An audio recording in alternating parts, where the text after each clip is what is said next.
All right, you know who's here tonight? Of course you know who's here tonight. You just we told announced it. I announced it, then you announced it. It was a rhetorical question. We had it on the board all day. I know who's here tonight. It was just that kind of a question. You know who's here.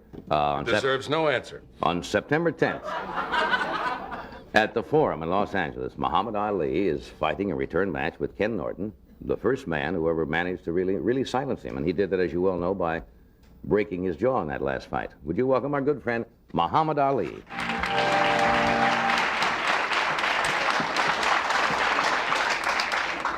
Now, champ, let me ask you this. How's your old friend Howard Cosell, by the way? Oh, he's fine. Yeah. How you feeling? I'm feeling pretty good. I was Last time I saw you on a show, you were talking like this. Yeah, back of ventriloquist. I was wired up for about 4 weeks. It was supposed to be about 5, but I healed faster than an ordinary fellow. Yeah. Yes, you probably would. Yeah. Now, you know, you like to talk. You know, you're a loquacious type of fellow, and you come on here and you've been with us a dozen times on this show at least. How does it feel to have the jaw wired shut? Going into the hospital, and then they give you a needle, take the count from 10 to 1 backwards, and by the time you get to 7, you're asleep. Right. And when I woke up, I couldn't move my teeth. And I got a mirror, and all my teeth were wired, and I almost went crazy. Just the idea I couldn't talk. That is... But sound like Ed Sullivan when you do that. I made it pretty good. I made it pretty good. Yeah, I know you did. Does it feel pretty good now? Yes, I have about 5 more weeks before I can take any punches on it, but I understand they usually heal ordinarily harder than they were at first. Yeah. Now, didn't you have a problem with a tooth? Well, about 3 of my breaking or something, bottom or what? teeth are out, and what happened was it made the jaw kind of weak. Plus, my mouth was open. I was clowning one time too many, and I got hit trying to talk. Yeah. During the fight. Are you still talking to the opponent during the fight? I thought you gave that up. Well, sometimes I do, but I said something. And this is what happened in the whole fight period. It's not been serious and playing and not living according to my religious teachings like I know I should. And I only look at this as a spanking, and this will make me be more serious, train harder, and not take people for granted. Now, what didn't you do that you should have done?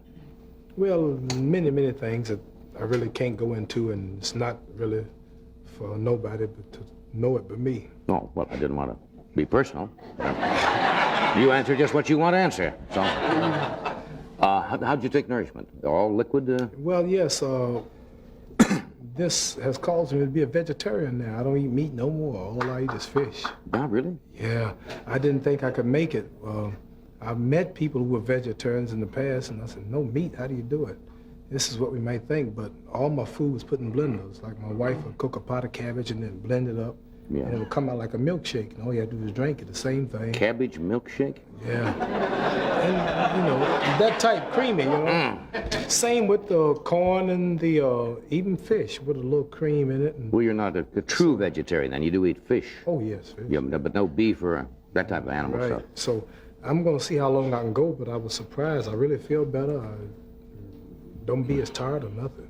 Now, how about your weight? Does that affect your weight a lot? Well, I'm heavier now. I don't know why, but I haven't been training, just laying around the house and eating. But I have to start training about another week because this second time I'm going to really be ready. Norton is going to have to really watch out. Yeah. Because musically speaking, if he don't see sharp, he's going to be flat.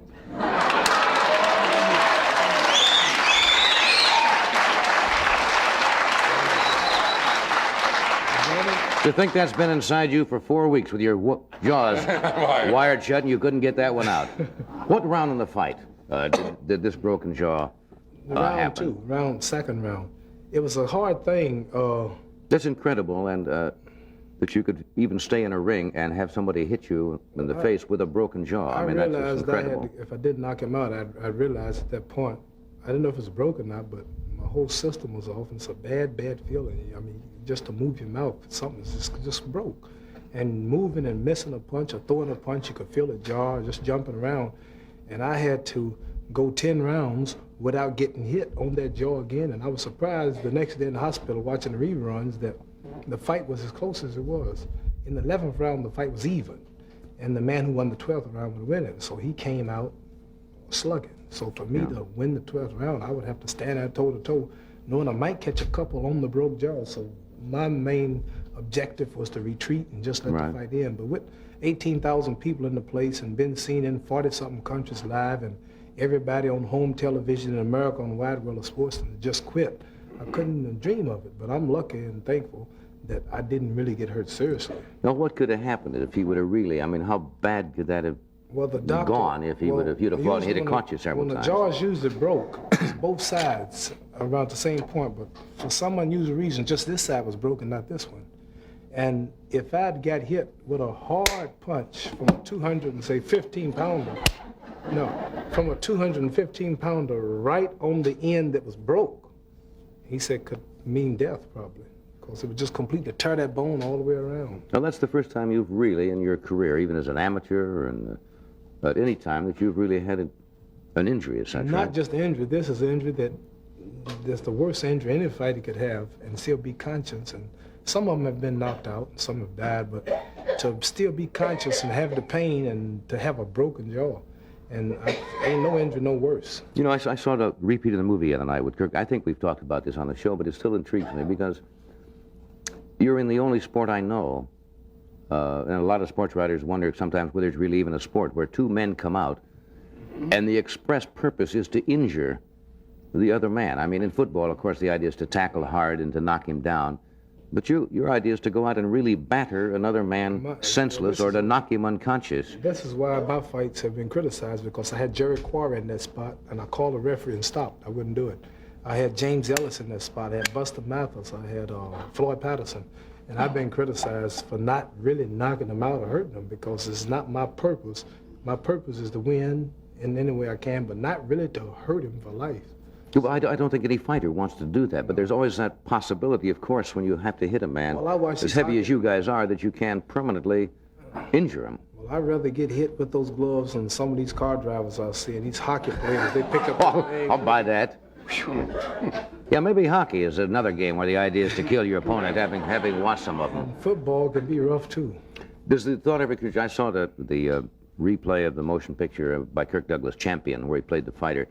Does that thought ever enter your mind, and you know it's happened to some fighters, when you get into a ring, that the possibility always exists that you could end in some kind of injury that would end your career or make you I'm going to tell you something that you might not agree, you might not understand, but the worst thing I hate about my career is going to where I have to be. Like I'm on the college speaking tour now. Right. Richard Fulton, my college agent here in New York, he's always got some college I'm going to go to. And most time I can't do it, but we just went to Auburn, Alabama, Auburn University. I had to be at Howard Cosell roast dinner in Los Angeles last Sunday night. Sunday night. And the next evening I had to be in Auburn, Alabama, so we had to fly. Yeah. So I hate airplanes. I do it, but just the idea of this big thing going through there at 600 miles an hour through turbulence and rain, and just one thing can't happen. And yet it's mechanical, there's so many wires and switches involved, but if one thing happened, up there I'm finished. I never worry about boxing. And the pilot tells me, he says, how can you be a boxer? Are you frightened? And the planes are shaking. I guess it's all relative, isn't it? So I guess if you're fatalistic about it that way, I guess you should be, because if you're going to fight, you can't have that psyche out all the time that I may get hurt. Well, I've been fighting. hurt a few times. I've fell off motorcycles, and I've had car accidents, almost got killed, but I've never been in a plane that did one thing wrong. Well, see, and I don't want to be in one, doing one thing wrong. I'm with you. We're going to take a break here. Now it's time to find the answer to the question, what's a matador? We're talking with Muhammad Ali, and Jack Albertson is going to join us later, and Marty Brill, Marilyn May, and the amazing Kreskin. Does your wife ever pressure you to quit? Every movie I see, usually that somewhere along the line, the tearful wife comes up and says, you got to quit. She don't like sports. She don't like sports, period, but she never worries until the last fight, and then she worried. For some reason, she knew my jaw was broke before the doctors at the X-ray hospital. Your wife knew the jaw was... And why, I don't know, but she did. But you just mentioned how many people are coming on. I have to start winning my fights, because I used to come on last. You always came on first. No, you always came on. Always came on first. For last. Champions always come on You first. used to have everybody come on, and Muhammad Ali guest, and have everybody on first, because everybody stays at home waiting to see me. Now,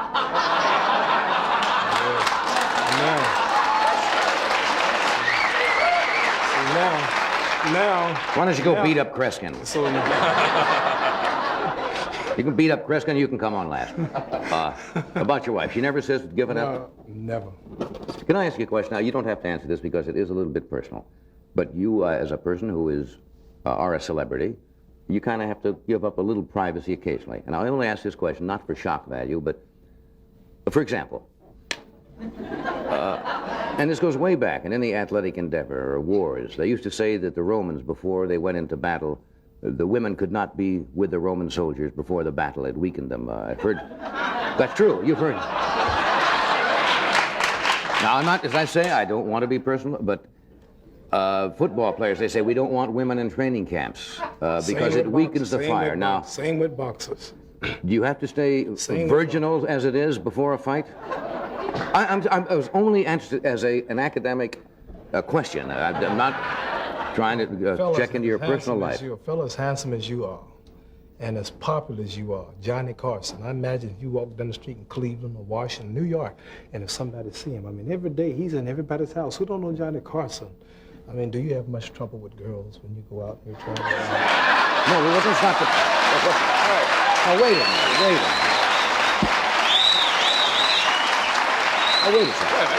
Wait a minute. What kind of answer is that? That wasn't Perhaps I can phrase it better for Mohammed. Certainly. How about you before a show? At my age, I can't do it before I brush my teeth. I mean, I'd lose that much strength. I can't get the brush to go. You know what I meant. Well, Does it in any way sap your strength? Well, we have a train. I just built a training camp in Deer Lake, Pennsylvania, about 20 miles out of Reading, and it cost me about some $170,000 to complete it. I have a log cabin, training quarters, a couple of bunkhouses, a restaurant, and we have horses, stables. And I built all of this just to get away from my wife. Well, then you've answered the question. We're up on the mountain. See, so... There it is, every day, up and down the mountain. I'm making a joke. A little joke there. A little joke. No, you've answered the question. No, I was an honest question, and I didn't mean to really dig into your personal life. So you're predicting that you're going to win this? We have a fence around and wild dogs. What? Ain't nobody come in. So... You want to stay with us a second, or do you have to run, or what? You can stay a while, or whatever you'd like to do. If you're finished with me, I appreciate going because I have a stop to make. You got to get into training, and you've got to get to sleep and everything, don't you? Not that quick, but I have another stop to make. Do you? All right, the bout is September the 10th in the Forum in Los Angeles with Ken Norton. Ken Norton. And I promise you the second time will be real different from the first time. Okay, that's promise. All right, take care of yourself. All right, thank you, Ken. Take care.